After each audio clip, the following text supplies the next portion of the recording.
Hive Mind, we have a very special guest on here, Diontay Chantel.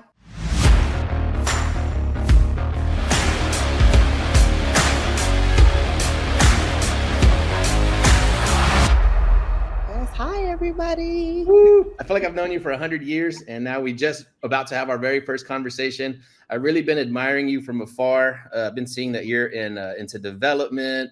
You're strong in your faith, so I appreciate that. It's something I'm proud of to talk about publicly.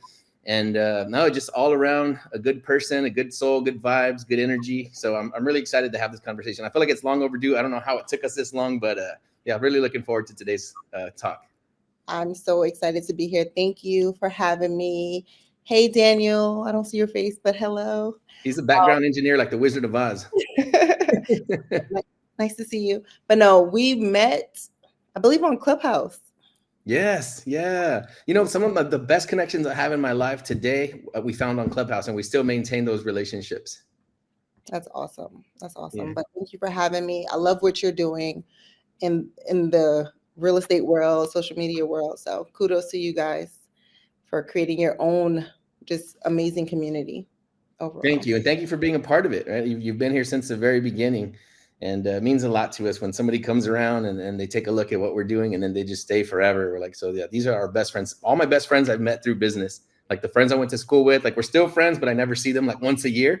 But I see and talk to my business friends every day, all day. So like we really hold these relationships close to our heart, and we appreciate you. So let's go. Let's get into that. I have a feeling this is going to be a good one. I think we're going to talk about real estate and development and God and politics. So these are all my favorite topics all rolled into one. So we don't ever have like an outline for these. So yeah, I'm excited to see where this goes. So let's get right into it. So if you could give us like just like a 10-second background on yourself. Usually people spend 20 minutes on this portion of it, but let us know where you came from and what you're up to now, where are you at geographically, and tell us a little bit about what you're doing in business. Yes. So hello, America. I'm Diontay Chantel. I am a real estate developer. I'm a woman of God. Well, I'm a woman of God first. Yay. I'm a real estate developer. Love that. But I'm originally from Brooklyn, New York. Shout out to Brooklyn. Little ways from Texas. Yeah, good ways. But I have family. I have some roots in Texas. But I grew up in Newark, New Jersey. I started out as an investor, wholesaler, and developer in Newark, New Jersey. They gave me my shot as they made me a designated developer in my city and also in the city of East Orange. What is a designated developer?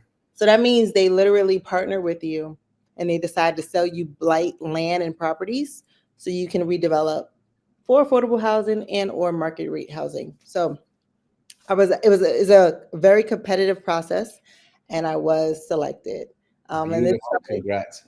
Thanks. Yeah, this started back in 2019. It took a while to close on the land, but we got it done. They gave me my first shot. We purchased land for $10,000. That was worth about $120K. And we got it for $10,000. So a win is a win. Damn. Yep. And so now what do you do? So they help you, or they sign you up to be a developer now. You got this amazing deal on some land. Now, do they walk you through the process, or what happens next? No. So in order for you to even qualify and be designated, you have to prove yourself. You have to actually show them that you are a developer or you have experience. So one thing about me, I'm never going to say, oh, I'm never operating from a lack mindset or a scarcity mindset. So I said, what do I need to get to the next level, right? Mm-hmm. So I put a team together around me.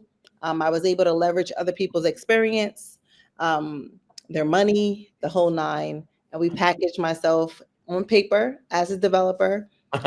And the rest is history. We just won we actually won a building with the city of Newark recently, my nonprofit, Journey to Developer. We just got the contract. You won a building? A building, yes. What does that mean you won one? So they had a RFP, which is a request for proposal. And it's not a lottery, but you put in proposal, like many different investors and developers throughout the state or the country put in a proposal with the city of Newark. And you had to collaborate with another nonprofit, a developer, a builder, whatever the case may be. In this case, I partnered with another nonprofit and a developer, and we're going to be building supportive housing and transitional housing for kids that are aging out of foster care. So it's going to be a really passionate project. We're going to be giving back. We're going to make sure we're going to have available 100% affordable housing, by the way, but available units for kids that are being aged out of foster care. Typically, they're likely to be homeless or end up in jail. So we're going to help them get a fresh start. I plan on bringing, along with the other nonprofit, a financial literacy component to help foster them to get ready for society, right? Understand money, understand investing, understand just life. So I'm excited about it.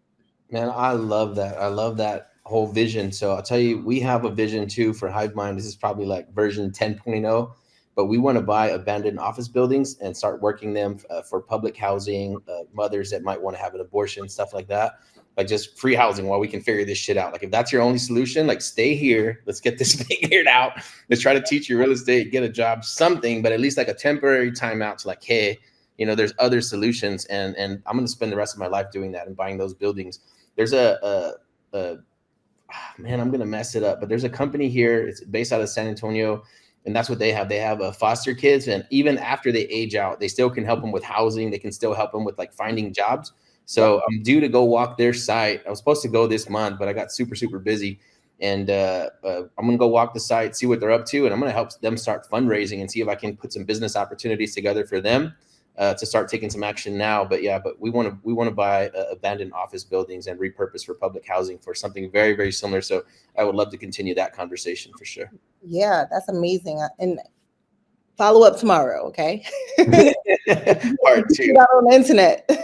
Yeah, because I think like no matter what you're doing, we're all going to make money. If you're in real estate, like even if you don't make money year one, if you don't make money year 5, by the time 10 or 15 year rolls around, you're going to be doing pretty damn good. And then what are you going to do? Buy a bigger yacht, buy a bigger car, right? No, I want to dump I want to die broke. I already told the kids they're not getting an inheritance at all, so they need to sprint to the day before I die. But I'm going to spend every last penny I have doing projects like the one you just talked about. Yeah. That's amazing. And there's so many grants out there. So tap into the grants for your state. You and I talked about a project too. I don't even know if that project is still available, but we spoke about a project, and I didn't get a chance to move on it because I was like, if there's no grants, I don't even want to look at it, right? So there are typically grants for affordable and workforce housing and supportive housing out there. So for the state of Texas, I would encourage you to do a deep dive on or looking for grants.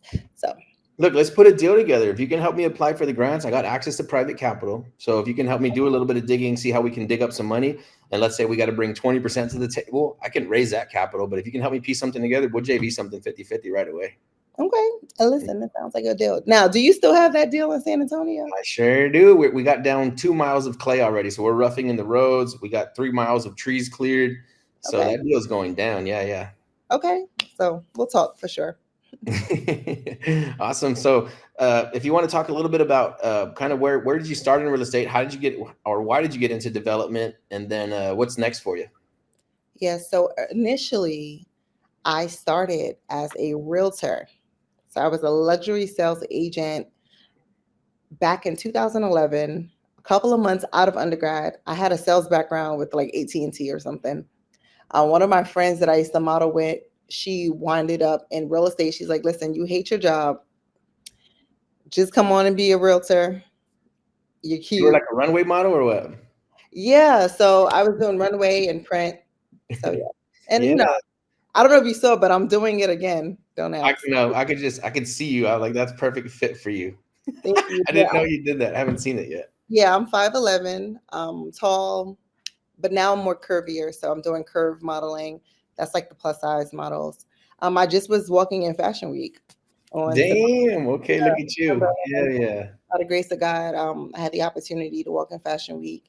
And with that being said, I got into real estate as an agent. I wasn't really making a lot of money my first year. Always wanted to be a lawyer. That was the actual goal, to be a lawyer. And what I wound up doing was getting hired as a real estate paralegal. So I became a real estate and a trust and estates paralegal for like 5 years. Damn, And that's a good background to get into real estate. and in that role, I was able to see like all of the commissions people were making, the money that the investors were making, the properties that were being pushed through probate, like just craziness, right? Yeah, so you've seen everything. You've seen every problem that could possibly come up in real estate. That's beautiful. Trying to, liquidate their assets for Medicaid, like all kind of nursing home patients, all kind of stuff happening. And I was like, you know what? This is what I really want to get back into. So make a long story short, I fell in love with HGTV. I went to one of those seminars that you hear on the radio. Started in real estate with no money. I literally had no money. Around that time, that was like 2013, the city of Newark was selling land for $1,000. I was so broke, I didn't have $1,000. I was sleeping on an airbed with my daughter's father. Well, he wasn't even my daughter's father at the time. He was my boyfriend at the time. Make a long story short, we had these really big dreams, and we knew we lived in a gold mine. Newark, New Jersey was, for one of the top deadliest cities in America. So it was like a war zone at the time, and we had tons of abandoned properties, tons of real estate.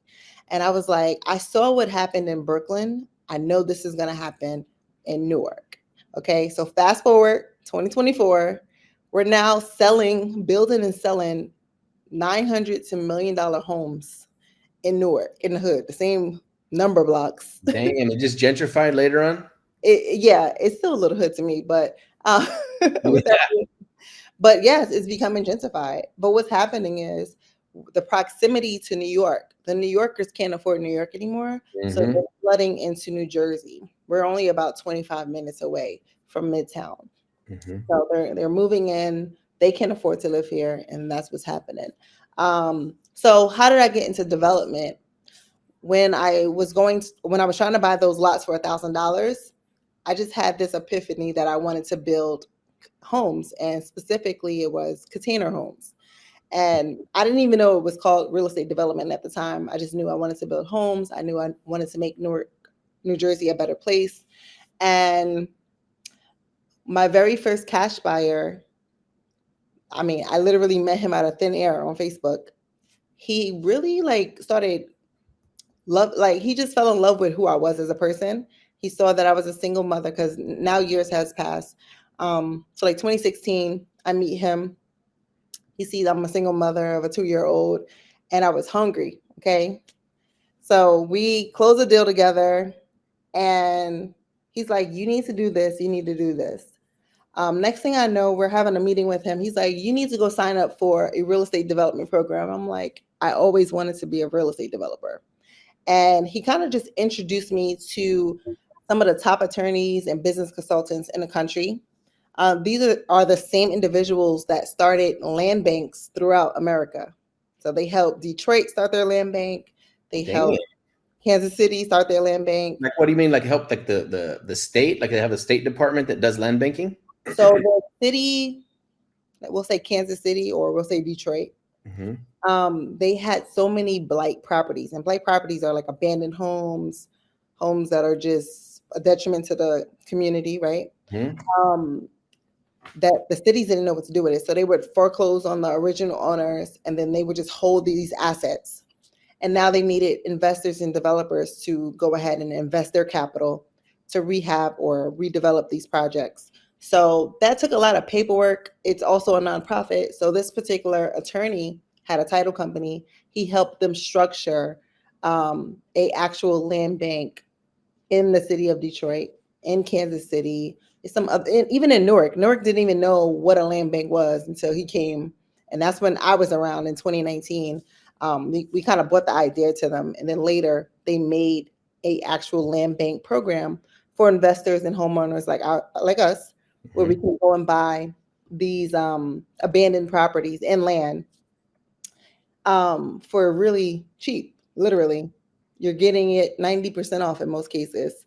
That's why I was able to buy, land for $10,000 and things of that nature. So these guys really just was like, you're a developer. And I'm like, okay. Against your own will. No?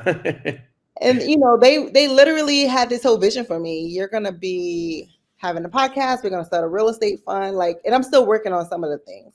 I was a very shy person at the time. So me on a podcast, please.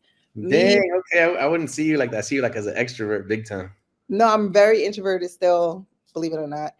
Me starting a fund, begging people, not begging, but asking people for money or convincing people to invest in my projects, I would have never done it.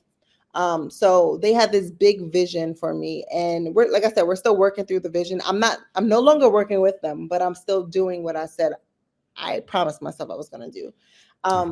So making a long story short, they make me a developer on paper. They write my proposals for me. I put the team together. We go through the process. We get the land. I had properties at the time. I wound up losing everything during not even COVID. It was the year after 2020. How did what happened? Just COVID happened? It wasn't really COVID. It was my team, my construction team. So I wind up, getting engaged to my builder. I know that's a good laugh, right? And shout out to him. He's not a bad person, but when you mix business and pleasure, sometimes it doesn't work out. And I wouldn't know anything about that. I never came across it in 43 years. Not that I can think of. it didn't work out. Not a bad person. It just didn't work out. The structure wasn't there. We didn't have the capacity. And I thank God that happened before I decided to build on the land that I purchased from the city, because it would have been a whole poop show, literally. Yeah. So any assets we had together, we sold it. Any debt we had, I paid it because he didn't pay it. He just left. So I had to start at zero. And the only thing I had left was the land. And it wasn't in his name. It was only in my name, thank God. So at the time, I had 3 lots from Newark with all this equity in it. And then I had 2 lots from East Orange, New Jersey, with a bunch of equity in it as well. And I said, God, literally, I fell into a depression, borderline suicidal. That's how gone I was. I was really like, how is this happening to me? I'll tell you what, if you have not hit that point as a real estate investor, you haven't done enough deals yet. Because I've hit 3 or 4 or 5 times where I'm like having chest pains. I'm like, real estate killed me. I'm dead. Blood pressure, chest pains. You don't want to live. Like, it's craziness. Okay. I've hit rock bottom so many times, even before getting into real estate, even coming from a construction background. Like some days I'm like, oh my God, what did I do? Like my life is over again for like the 32nd time. So yeah, now I think we're stabilized now. But yeah, if you have not hit rock bottom in real estate, you just haven't been doing it long enough. Yeah, and I didn't know what hit me. I didn't know what hit me. I just got hit by a truck. So, this is where faith came in at. This is where God just started showing me, hold on. Like, he started showing me dreams and visions. And before we even got to that point, he was showing me the bad stuff about the man that I had to get rid of. So it was like, once you get rid of this man, then I can help you. And I got rid of the man. Called off the wedding. Like I said, I sold everything. And then God was like showing me literally through dreams and visions what he had in store for me. And that was my faith card. I had to believe what I saw and believe what God said about me. And the rest is history. And this is where, again, the spiritual side comes in at. One day, one of my architect in particular, he didn't really know I was a believer until me and the guy broke up. I actually met him through the ex, right? And I don't remember what the conversation was, but he was just like, I have to help you. He was like, I'm going to do your plans for free. Damn. When you get it figured out, you're going to pay me back. He was like, I never made it this far. He said he went through the same process I went through with the city in Newark. He never made it that far. And he was like, you being a woman of God, I have to see you make it this far. Okay. Wow. And he's like, you have something, like you're halfway there already. I'm going to help you fulfill it. Right. So I'm like, okay. So he's like, come, like, he was just he took a liking to me. And I didn't know the projects he was working on. So come to find out, he was working with a rapper. I don't really want to put the name out there, but Not necessary. Queen Latifah, right? He was working with Dang, okay, Queen cool. Latifah the whole time, and he was working with me. And he's like, you should be at this groundbreaking. They're about to build an 80-unit affordable housing project. You need to be there. And I felt so low, I couldn't even go. I was like, I don't even deserve to be there. I'm not going, right? So I wound up looking at everything online. And while I was looking at the pictures, Holy Spirit said, contact the builder. And I'm like, am I crazy? Because I thought I just heard God speak to me. And I reached out to the builder and I'm like, listen, I got this deal. This is the amount of equity that's in this project. I want you to buy into the project. I want you to partner with me, yada, yada, yada, yada. Make a long story short, they agreed. They agreed to partner with me and fund the project, $2.5 million. And this is when you're at your lowest. This is when you're at your lowest. This is when you hear God. This is when you trust that you heard God. And you have to put yourself out there. Because one thing about God, if it's God's will, it's his bill. Okay. Woo! Let me write this down. Like he's not gonna tell you to do something that he's not going to back. So I had to literally stand on it. And the crazy part is when we did the first part of the transaction, I was so broke that the bank account, the business bank account that I had opened for that LLC, the bank closed it because there was no money in it. Hey, been there now. There was no money in the bank account. The man done wired 6 figures to that checking account. And it was closed. And it was closed. The Federal Reserve was like, fine. So they sent the money to the federal, like it was a crazy ordeal. How'd you get it back? Did you have to like make phone calls and wait on hold for days? Phone calls, wait a couple of days. Damn. We had to get a whole new bank account. Well, I had another bank account anyway. It was just crazy. But I was just like, wow, look at God though. He came through in the 11th hour. Okay. Oh my God. I love that story so much. I can tell you 10 of those right now, but I'm gonna let you finish. And you know, by the grace of God, he built all of the houses quickly in a whole year. How many houses? It was like 5 houses. Yep. Damn. Then only 1 year? Less than that. It was like 10 months. I was literally in the middle. I was traveling a lot that year. I went to Israel, and he was just beautiful. He was just building houses, like nothing was mattering, right? But it was a blessing because, to be honest, if God wouldn't have gave me the courage or even told me to reach out to this builder, I would have never thought he would have worked on a small project like mine in my mind, because he was literally doing buildings. So I'm like, these are just houses, but he did it. And now we have like a partnership and a working relationship. So yeah, I just wanted to talk about how God blessed me and, how I went from 0 to developer. Even when I thought I had it all figured out, I still had to start over, but it's okay. Oh, I love that story. I think that's a perfect segue right there. I'll tell you, probably last year sometime, we bought just enough properties and we hit enough, spots where cash wasn't coming in, because we had so many things open all at once.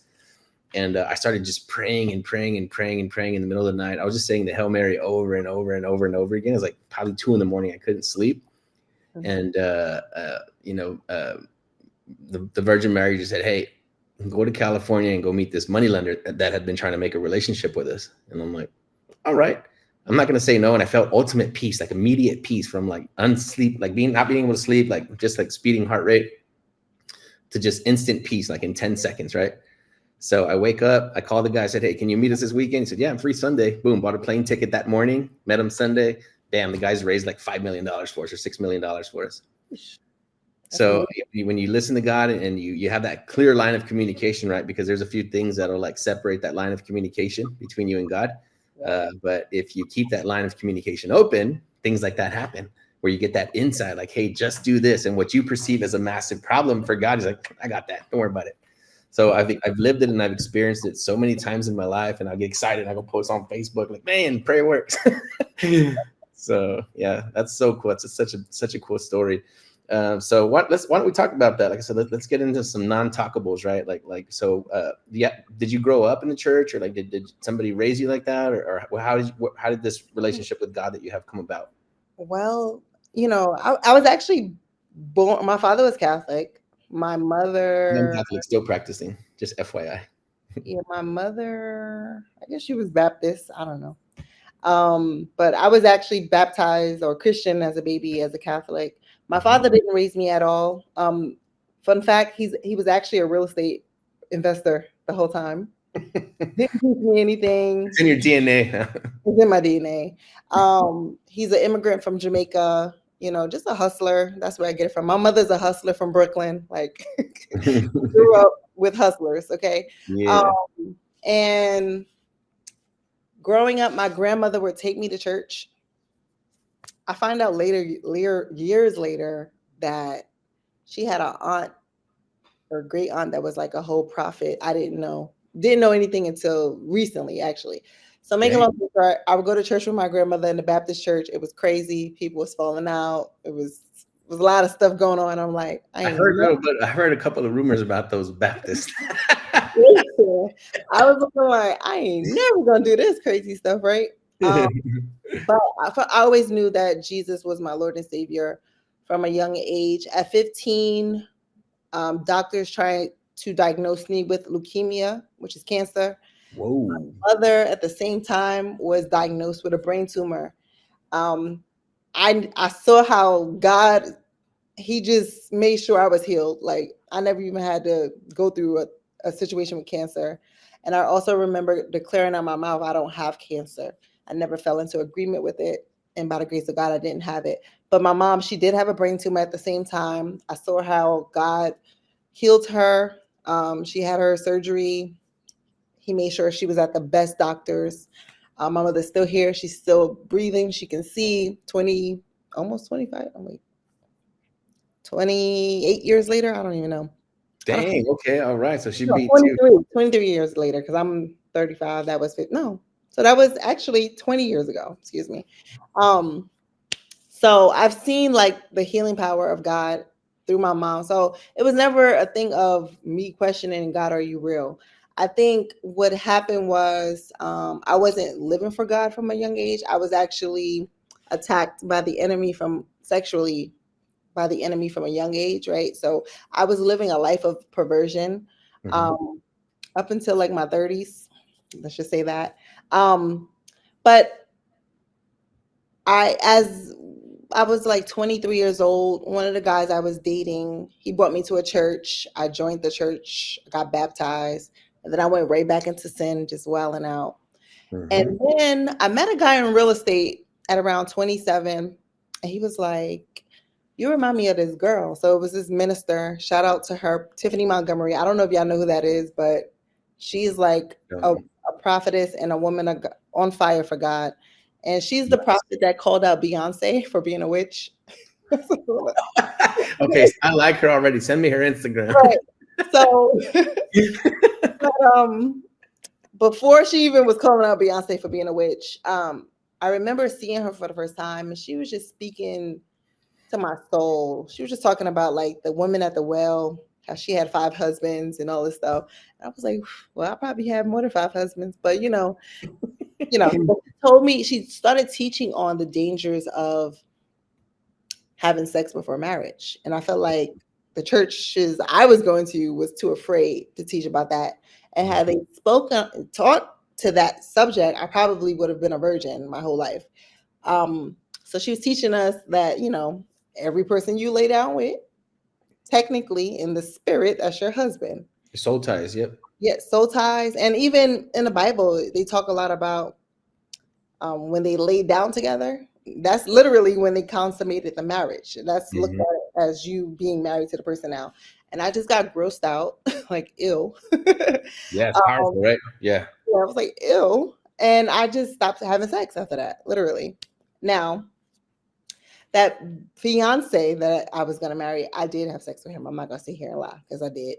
But for the most part, I got the revelation at that point. And then even before we got engaged, me and him stopped having sex. And then he proposed to me. And I guess he thought we were going to get married fast so we can have sex again. And we actually, that engagement was for like 18 months. And during the 18 months, we did not do anything. And yeah, God was like, it's enough for me. That man has a very strong willpower.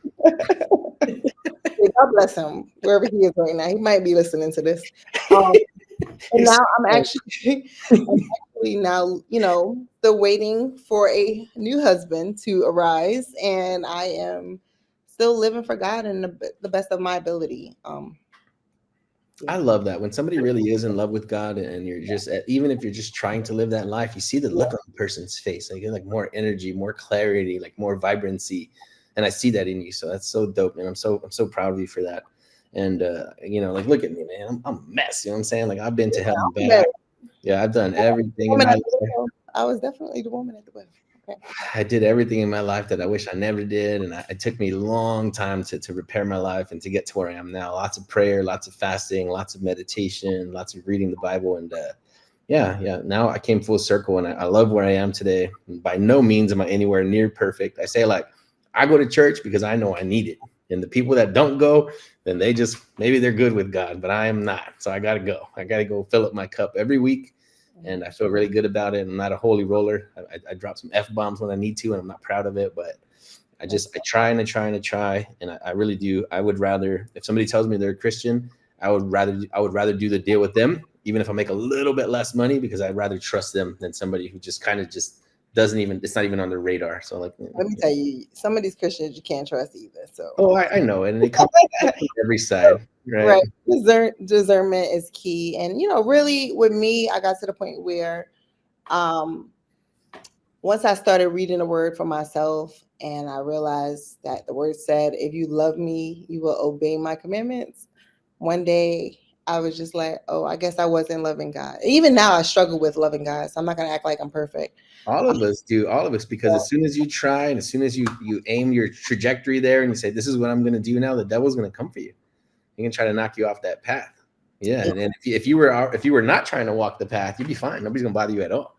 But as soon as you try to like, hey, I'm just going to just live a clean life. I'm going to do good. I'm going to just do everything right. The devil's coming for you no matter what. So you got to pray. Yeah. Like you said, you got to pray for the spirit of discernment. Watch out for the people that are around you, and the 5 people you're around the most. And that's all we could do. Right. And we're going to stumble. We're going to fall a million more times before our death. But that's part of who we are. I used to carry a lot of guilt. You know what I mean? Like I said, because everything I've done in my past, all the crazy stuff.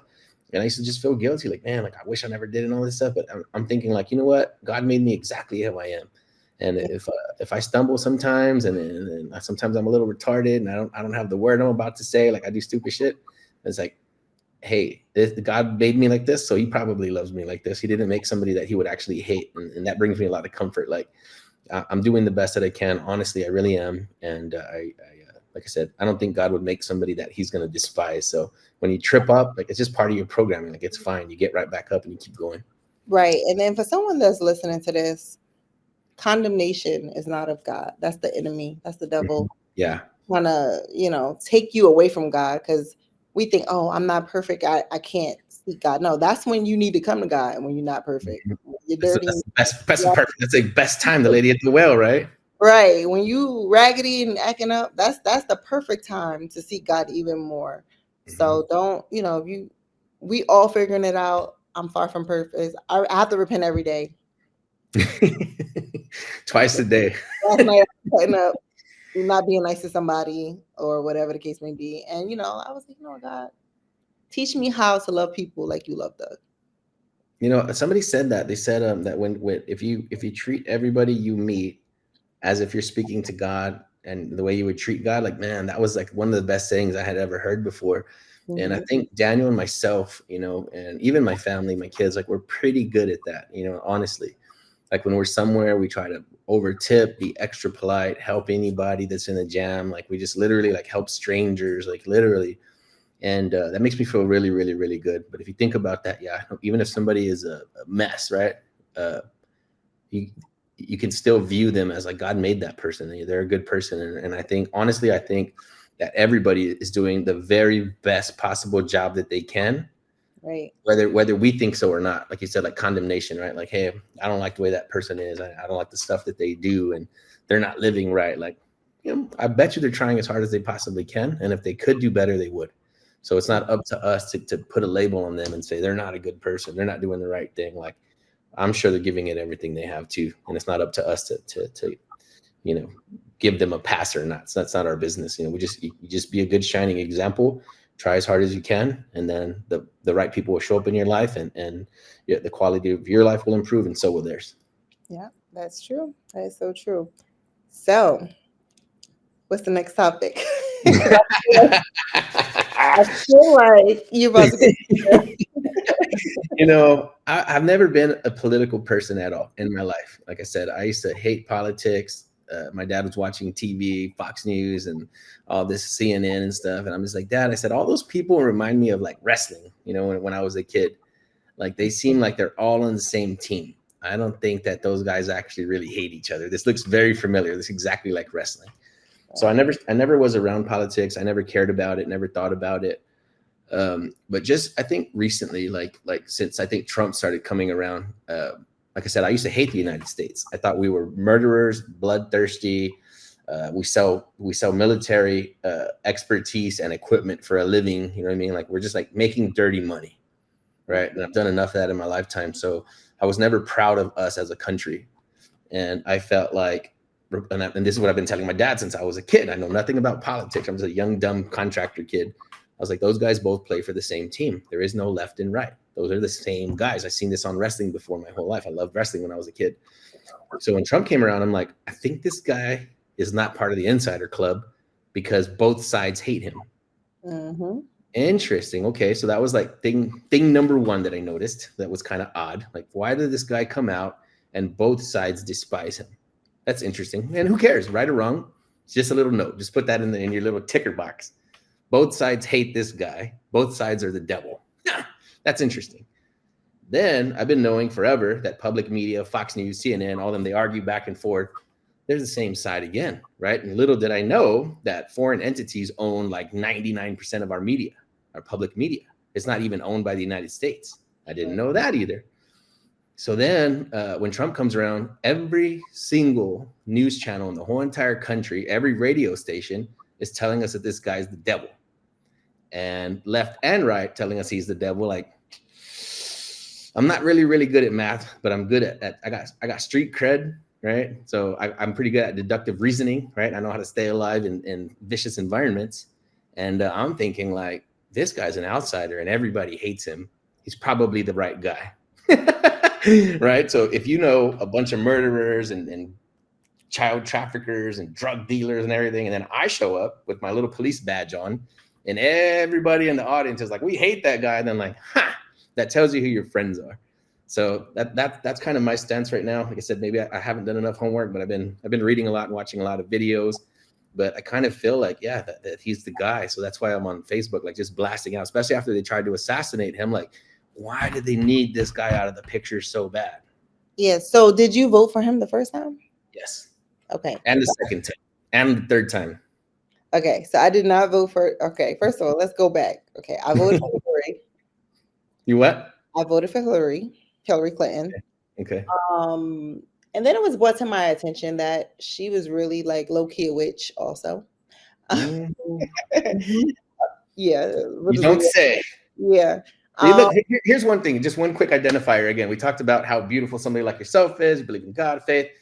And then like, if you look at some of these people, and I'm not saying nothing, right? I'm not going to win any beauty pageants myself, but you see that look on their face, like that scowl. I've never met a beautiful, honest person in my life that has that look on their face. Like, what the heck is up with that? Yeah. So there's so much stuff we can't really talk about. But she's done so much dirt behind the scenes, and as you can tell, she's done, it's if you dig hard enough, you'll find it. Yeah, she's done a lot to the people in Haiti. She's done a lot here, and yeah, the Epstein list that they will not release. I mean, Trump is on that list too, by the way. But and let's say he is, right. Like, I do.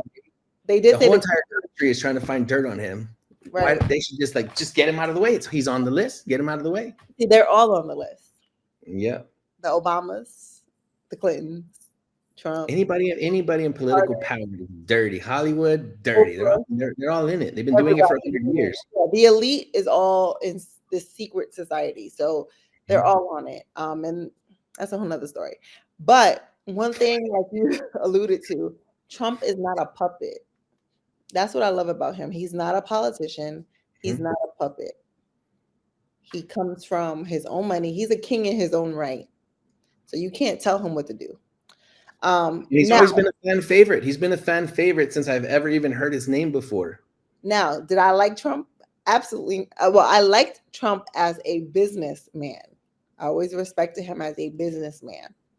I didn't like the way he came at Obama. Okay. He came out crazy on everybody. I ain't like it. I was like, how dare you? I didn't like how he was coming at Hillary, right? But the main thing was Obama. I ain't like that. Now, Trump does come with a spirit of hate. Not to say that he hates a particular race, but the people that support him, I'm not saying you, but some of these the Trump cult, we'll say, the ones that are really embedded in racism, they start to show they behind. Even now they be showing they behind. I just be like, whoa, relax. Have you ever met any of those people in person? Yeah, they a little crazy, just a little bit. Have you ever met them in person? A real racist? I used to work in Trumpville. I call it Trumpville, literally Trump Nation. All you see is Trump stuff everywhere. Where? It was in so a part of New Jersey called Bud Lake, New Jersey. Bud Lake? Yeah, it's called Bud Lake. Bud Lake. Okay. Yeah, it's like Hicktown, New Jersey. A bunch of they were a little nuts. Okay. Have you seen anybody ever, like in the Trump supporting army, like be racist to you directly? Oh no, they know better. Okay.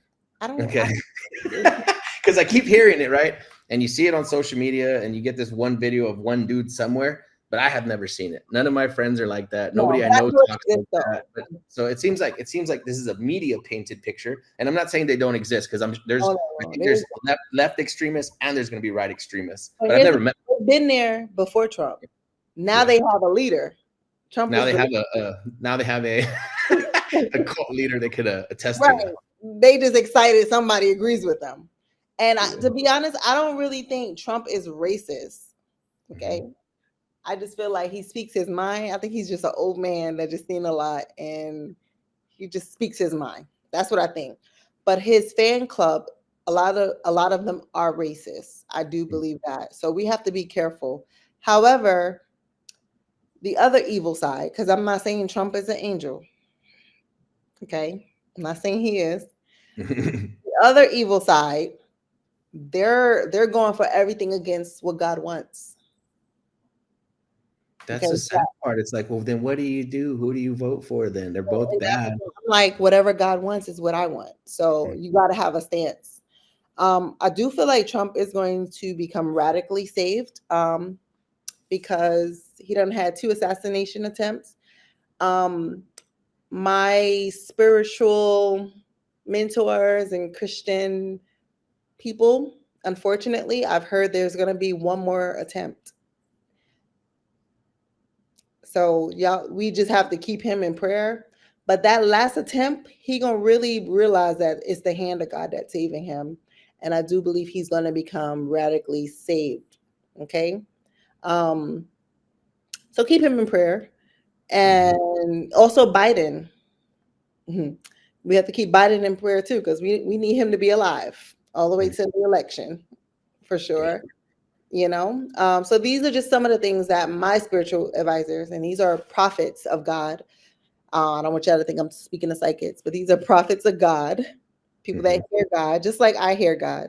They hear God even better than me. You all do if you keep the lines of communication open. Right. We all can hear God if you know how to seek him correctly. And if, you get in your word. The word of God is God speaking. So if you read your Bible, you hear God pretty much. Okay.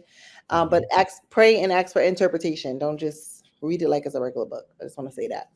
But with that, don't read it like if you're reading the one thing. It's not a business book. It is a business book, but it's not. Right. You really do need to ask Holy Spirit to, point things out to you and allow you to understand it. But the Democratic Party is very demonic. I don't. First of all, what's that man's name? Waltz. What's the vice president nominee?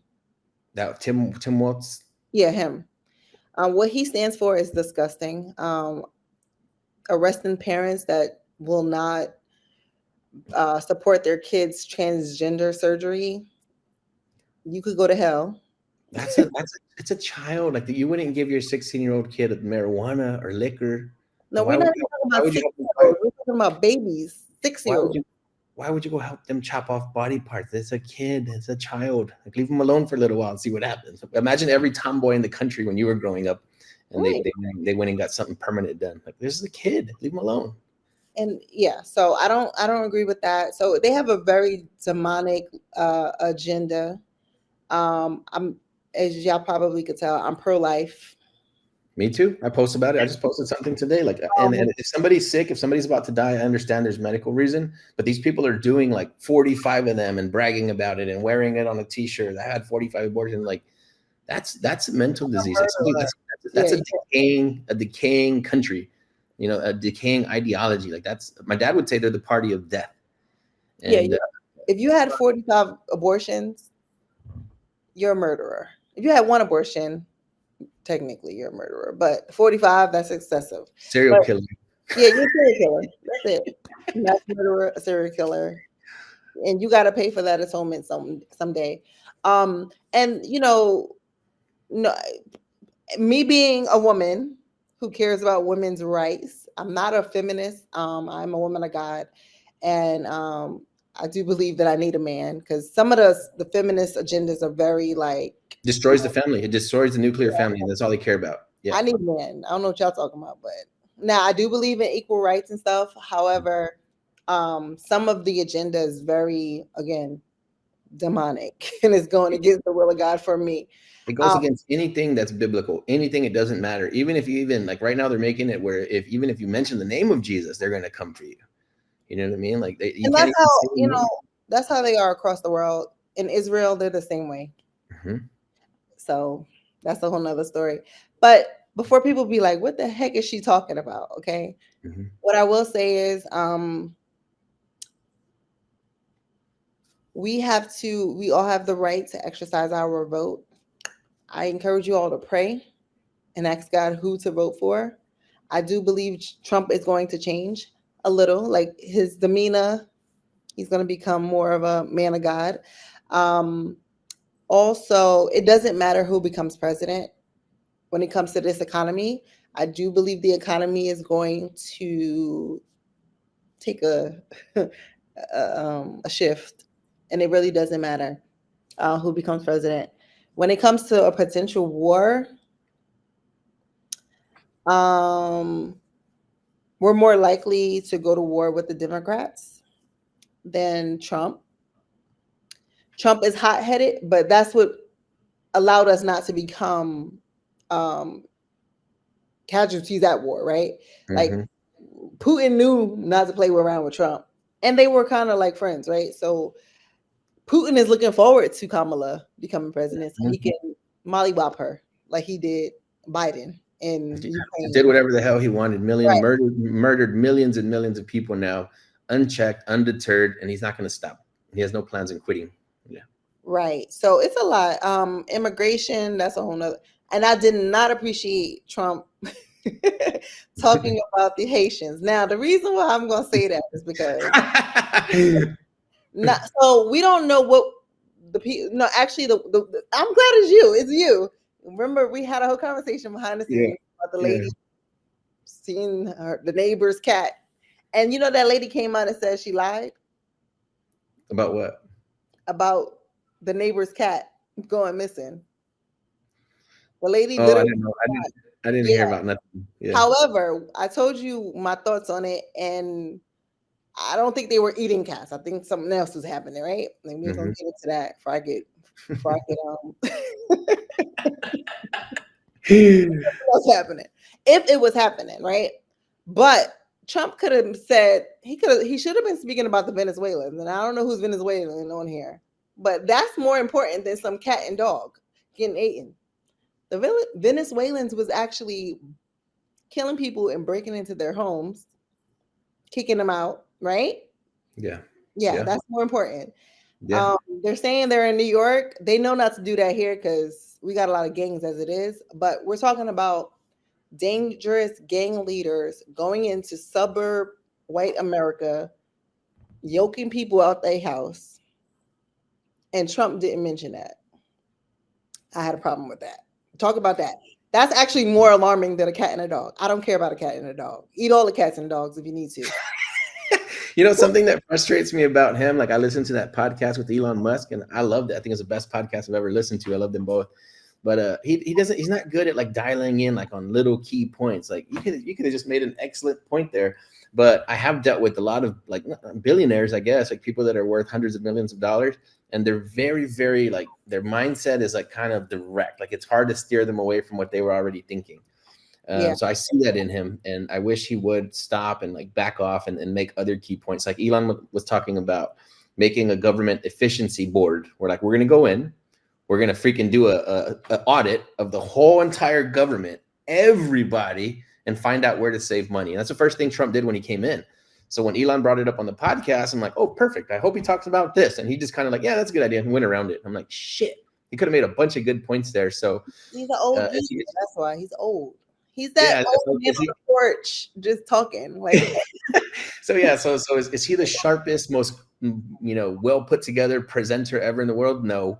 But he, like you said, he is tough enough so that where if there's another country like China, Russia, or Iran, or all the other people that want to kill the whole United States, if they want to start a problem over here, he's not gonna let it happen. Right. And like you said, people know that.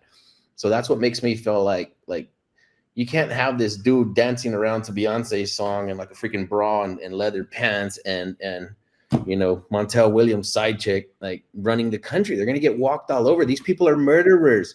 You know what I mean? Like they're not politically correct. They are murderers for a living. Like they'll go and kill millions and millions of people, and to them it's like a jobs report.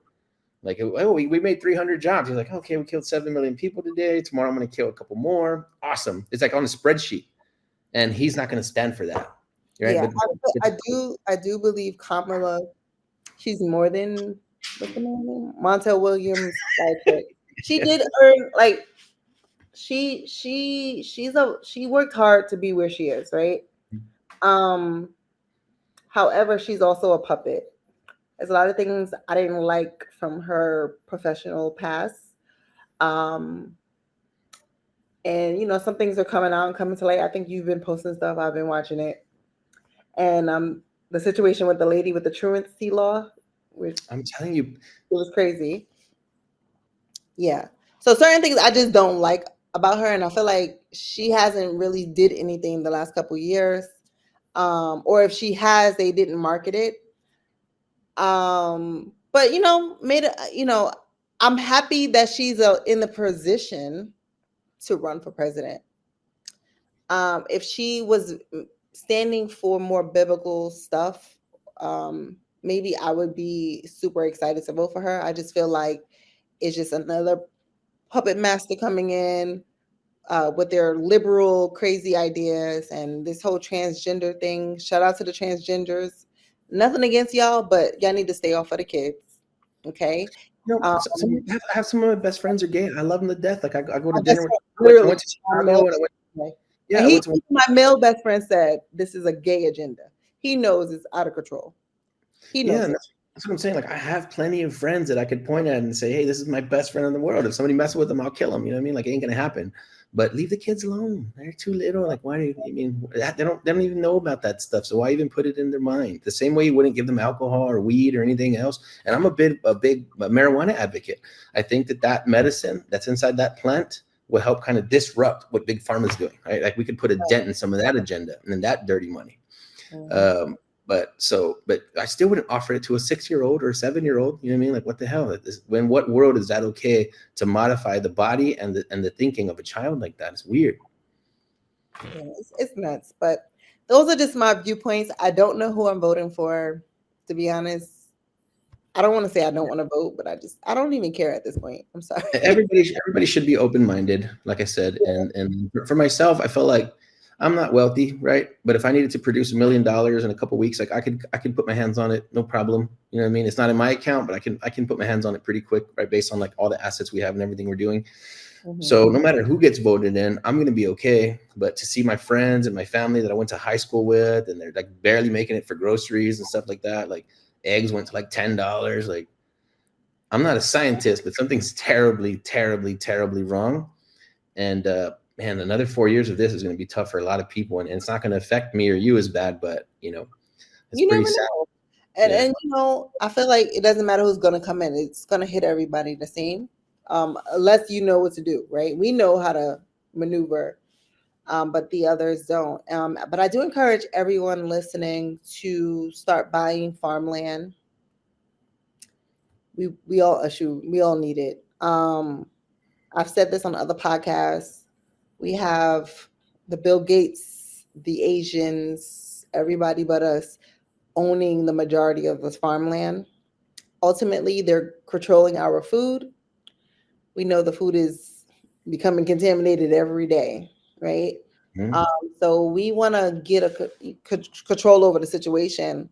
Start eating a cleaner lifestyle too. So start eating more raw fruits and vegetables, because the prophets are saying that we might have a famine in the future. And this is why they're encouraging everyone to buy farmland, because you might have to farm and grow your own food. Okay. So you, especially you, because you found all the land in Texas, start keeping some of it. Start learning how to farm, learning also how to preserve your fruits and vegetables. There's a conference coming up. The man I went to Israel with, he does this government summit. He's actually like a person that works with the White House. It doesn't even matter who the president is. He works with them to give them spiritual advice. But last year he had this big government conference, and he was teaching people how to preserve the food, how to can your own fruits, how to farm. Because he's like, these are the things you're going to need to know how to do over the next 5 years or less. Mm-hmm. So that's it. That's what I got.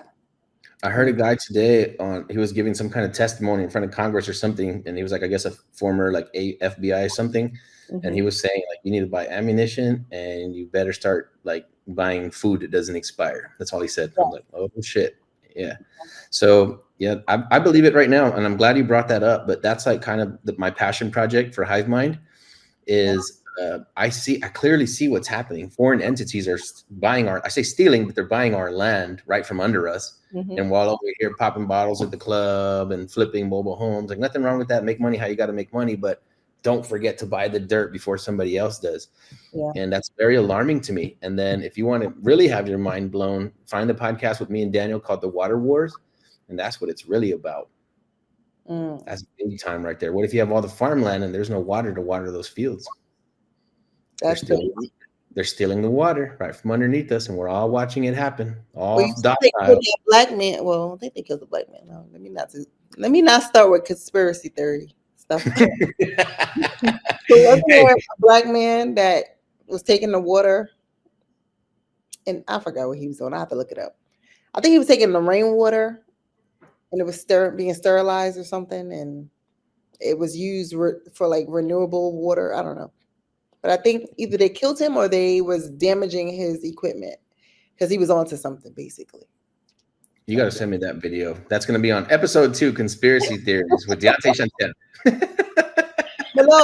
Well, maybe he ain't died. I hope he didn't. I hope he alive.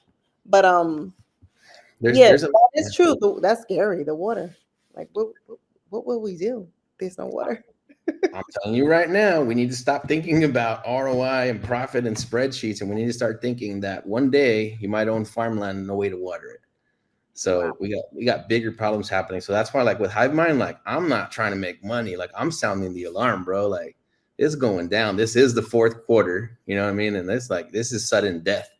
And if people are still going to be asleep and just pretending they're being real estate investors, like I'm like, holy shit. Okay, well then I can't help those people. I can't save them.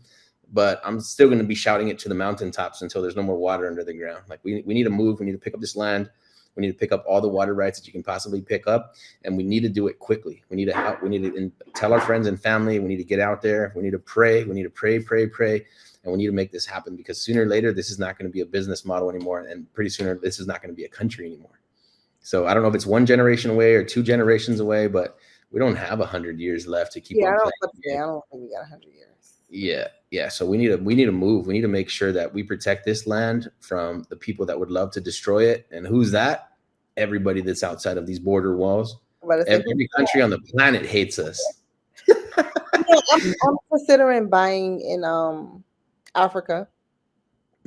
Yeah, I'm Jamaican descent, but I'm considering buying in Jamaica, buying in Ghana, because I do feel like America is going to be a third world country soon.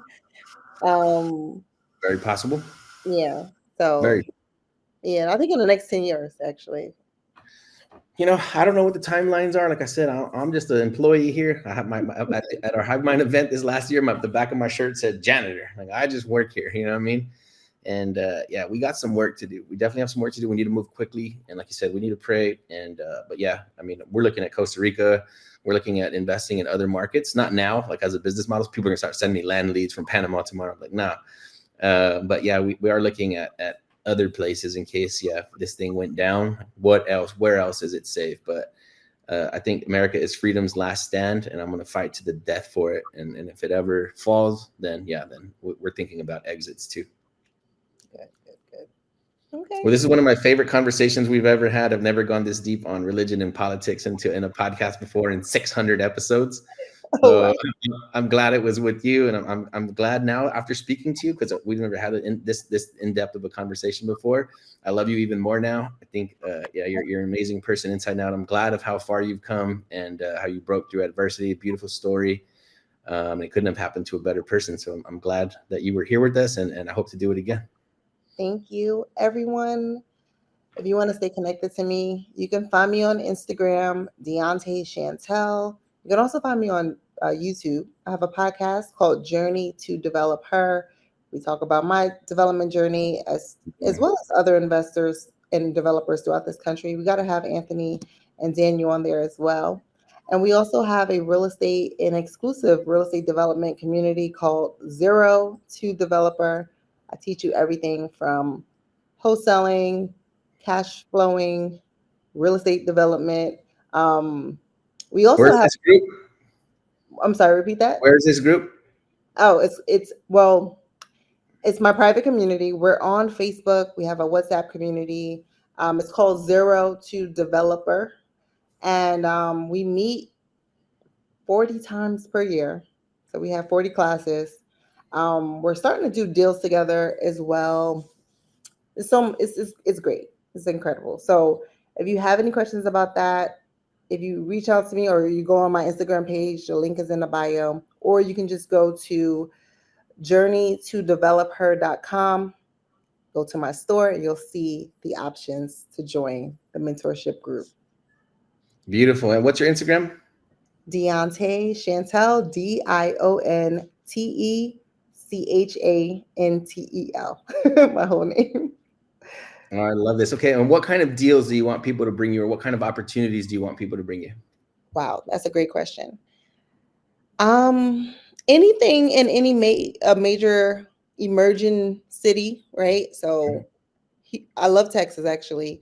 So anything in the outskirts of Houston, Dallas, San Antonio is okay. Of course, New Jersey, Pennsylvania, like throughout the United States. Kansas City, we're definitely open to Kansas City, Missouri, and even Kansas City, Kansas. If you have stuff out of the country, like Ghana, Jamaica, Trinidad, like the Caribbean, I'm open to it as well. Dang, all right. Yeah, so anything that's a deal, anything that I could actually build affordable and workforce housing for is going to be great, as well as market rate. If you have projects that you need a partner on, or if you need a development consultant for, feel free to reach out to me as well. Help me raise some capital for my development in San Antonio. I'm about to say, I need your help. We gonna help each other. I know, we still gotta do a deal together. What the heck?